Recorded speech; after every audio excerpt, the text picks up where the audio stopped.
Здравствуйте, дорогие друзья! Я приветствую вас на новой лекции канала «Жизнь после жизни есть, я знаю», который посвящен доказательствам жизни после смерти и устройству потустороннего мира, куда каждый из нас попадает по завершении своего земного пути, где и воссоединяется с ранее усопшими родными и любимыми, и продолжает бесконечное путешествие по нашей прекрасной и удивительной Вселенной. Если вам нравится то, что мы делаем, вы можете поддержать работу нашего канала донатом по ссылке в описании видео. Благодаря вашей поддержке наши ресурсы остаются бесплатными для всех. Большое вам спасибо! Сегодня мы поговорим о связи здоровья вашего тела со здоровьем вашего духа и узнаем, как перестать болеть совсем и навсегда и вести здоровую жизнь, поменяв в ней для этого всего-навсего один подход и применив одну простую методику. Приступим. Ранее, в предыдущих лекциях, наших книгах цикла «Жизнь после жизни есть, я знаю» и публикациях нашего телеграм-канала мы уже говорили, что причины и корень всех без исключения болезней и их течения, благополучного или неблагополучного, лежат в потустороннем мире и неразрывно связаны с сознанием человека. Именно состояние сознания, его духа, в первую очередь определяет, возникнет или не возникнет и как будет протекать болезнь. Незаметно, быстро, долго или смертельно. Это объективный, подтверждающийся эмпирически на всех уровнях факт.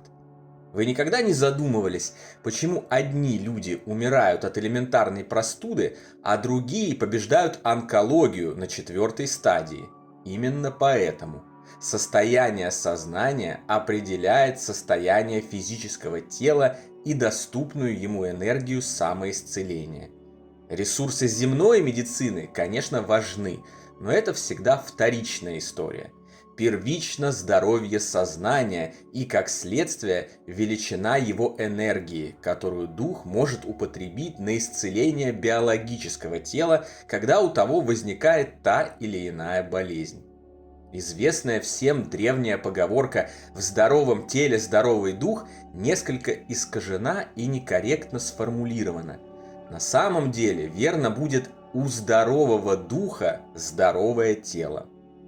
Здоровый духовно человек болеет гораздо реже или не болеет вообще, а когда болеет, справляется с заболеваниями гораздо проще, чем люди с нездоровой психикой.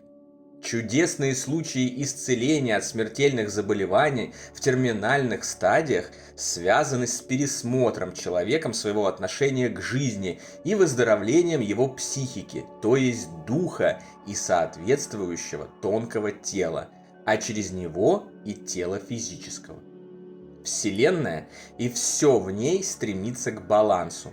Не исключением являются и наши тела, физические и духовные. Все должно быть сбалансировано.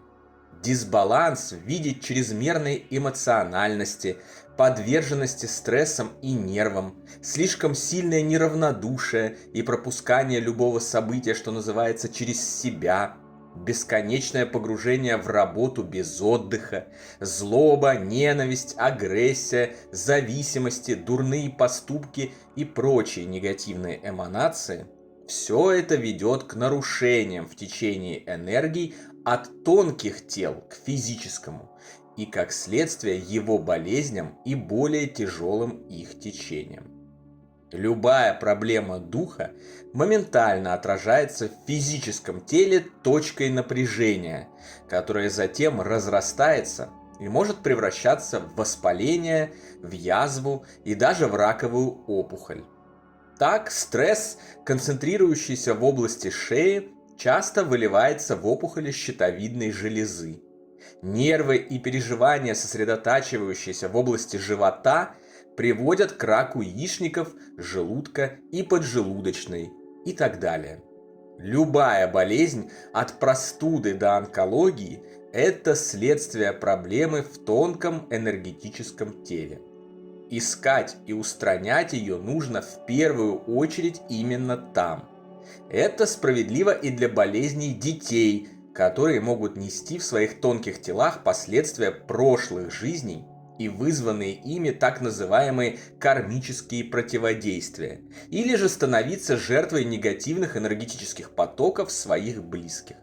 Все сказанное, разумеется, не значит, что, следуя советам некоторых гуру-блогеров, нужно отказаться от традиционной медицины, обращаться только к травникам, ведьмам и целителям, пить какую-нибудь соду вместо нормальных лекарств и заниматься исключительно своим духом, забыв о биологическом теле. Нет, это не менее опасный путь, чем погружение исключительно в материализм. Помните, что оба мира, физический и потусторонний, работают на одни и те же изначально благие цели и задачи, вместе стремясь достичь их. Наш дух на время земной жизни интегрирован с физическим телом, действует совместно с ним единой командой. А значит, и использовать нужно предлагаемые обоими мирами решения. Это тоже баланс и его суть. Правильный выбор всегда – это комплексное лечение любой болезни с использованием средств традиционной медицины и меры, направленные на духовное оздоровление. Вы спросите, а как же вирусы, вызывающие болезни? Они же существуют в нашем мире и становятся причиной развивающейся болезни тоже в нашем мире. Очень просто. У каждого из нас есть удивительная и невероятная система – иммунитет, защищающий нас от бактерий, вирусов и прочих вредностей планеты Земля. Ваш иммунитет в буквальном смысле слова работает на вашей духовной энергии.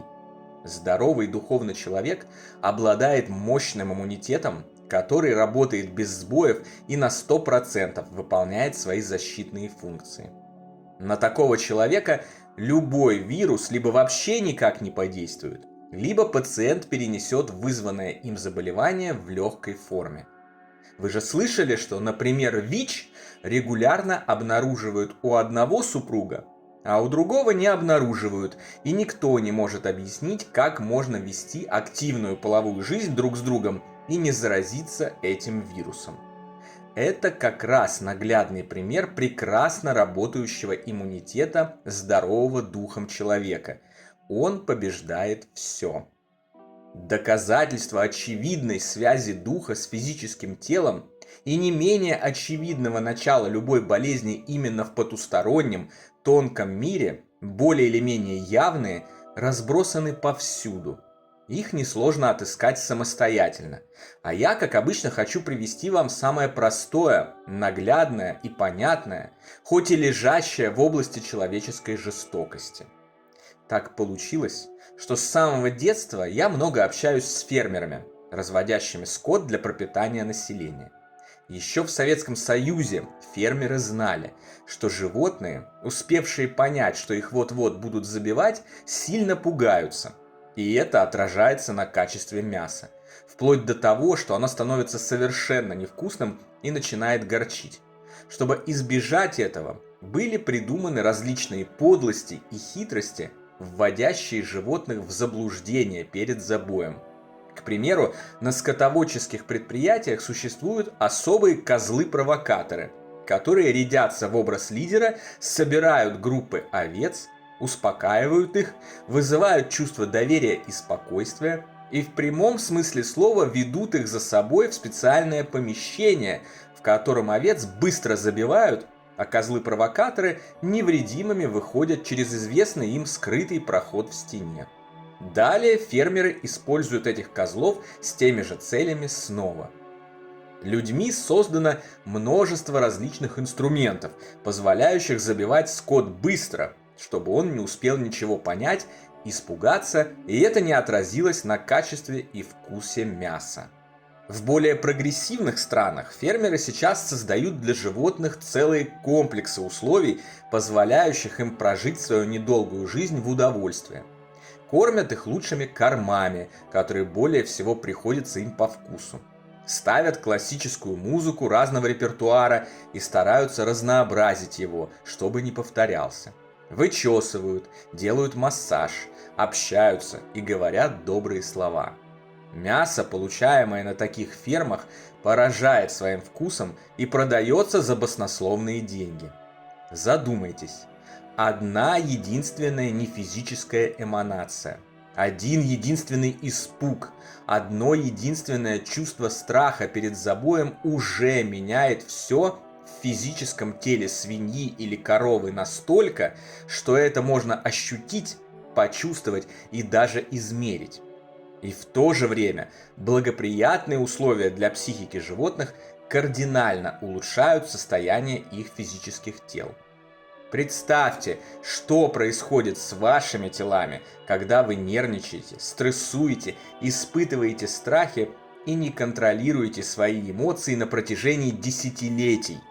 Правильно, они превращаются в помойки, в болеющие развалины, фонящие вредными энергетическими испарениями на много километров вокруг себя. Цель любого живущего воплощенного человека, желающего прожить долгую жизнь без болезней, это баланс. Необходимо сбалансировать свою психику и свои эмоции. Быть спокойнее и позитивнее, несмотря ни на что. Оптимисты и пофигисты живут дольше и болеют меньше. Это тоже непреложный факт доказательства того, о чем я сказал выше. Никто не говорит, что нужно быть равнодушным к бедам и проблемам окружающих и эгоистично сосредоточиться исключительно на себе. Но и у неравнодушия должна быть своя граница. Проблема другого человека должна оставаться его проблемой. Не следует всегда принимать ее на себя и пропускать через себя. Ваша задача – спокойно помочь ему в решении этой проблемы и сохранить при этом самообладание и нормальный эмоциональный фон. Оголтелый работоголизм считается достоинством только в нашем сошедшем с ума мире. На самом деле, человек рожден не для того, чтобы гнуть спину всю жизнь, но чтобы познавать, учиться, получать опыт и духовно расти, а также получать всяческие удовольствия от жизни. А удовольствие, в свою очередь, это вовсе не пожизненное стремление к удовлетворению похоти, страсти к дорогим шмоткам, особнякам и запрещенным веществам, а духовные наслаждения теми же познанием и помощью своим братьям и сестрам в нашей общей работе по строительству общего дома, нашей огромной вселенной. Стремление к балансу необходимо проявлять во всем. Это тоже часть обучения в земной школе, в которую мы поступили, согласившись на очередное воплощение в мире плотной материи. Обучение балансу – это один из важнейших экзаменов, который нам предстоит сдать на выпуске из этой школы. Так давайте же постараемся как следует и сдадим его на отлично. Тем более у нас для этого есть все. Все, что я сказал, это не просто теоретизирование. Все это я проверил на себе и убедился в стопроцентной эффективности. В одной из предыдущих лекций я вам подробно уже рассказывал, какие невероятные изменения в моем здоровье произошли после открытия и применения этой методики, и как я перестал болеть совсем, скинув с себя минимум десяток лет. Поэтому пользуйтесь, всегда сохраняйте свою психику в балансе и как результат будьте счастливы и здоровы. На сегодня это все, дорогие друзья. Дополнительную интересную и полезную информацию за пределами лекций, ответы на ваши вопросы о жизни после смерти в целом и по этой лекции в частности, а также познавательные статьи о потустороннем мире вы найдете в нашем телеграм-канале. Напоминаю, что если у вас есть вопросы по нашей дисциплине, то задать их мне вы можете под любым видео или в специальной теме раздела сообщества, а ответы на них я как раз и даю в Телеграме. Ссылка на него, как всегда, в описании видео и на экране. Добро пожаловать! Встречаемся на новой лекции здесь же, на нашем YouTube-канале. А пока всего вам самого лучшего, волшебного и замечательного.